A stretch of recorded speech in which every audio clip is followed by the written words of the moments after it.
عبد الرحمن، صباح الخير. صباح النور. ممكن تقول لنا على اكستنشن بتستخدمها وبتسهل عليك الشغل؟ تمام، احنا عندنا في VS Code حاجه اسمها تربو كونسول لوك. دي بتديني من خلال شورت كات كنترول الت ال بتخلينا اكتب كونسول لوج ليه معنى، بحيث ان احنا لما في العاده لما بنيجي نكتب كونسول لوج وبنكتب كونسول لوج تحت كونسول لوج بتلاقي الدنيا بقت زحمه والحاجه ملهاش معنى. فتربو كونسول لوج بتخليكي تكتبي حاجه يونيك شويه، بتاخد اسم اللاين، بتاخد اسم التوبيك، فبتدينا حاجه مفيده بحيث ان احنا نقدر نقراها. في اكستنشن تانية احسن منها ويعتبر بيكملوا بعض، حاجه اسمها كونسول نينجا.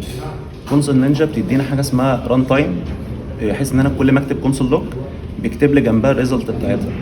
دي بتفيدني في حاجات زي ان انا ممكن اروح اقعد اشوف في البراوزر وارجع تاني للفيس كود، لا دي بتخليني اشوف في نفس المكان. الحاجه التانية ان مثلا لو احنا بنعرض حاجه سيرفر سايد ما بتتعرضش في البراوزر، بس بتتعرض في كونسول نينجا.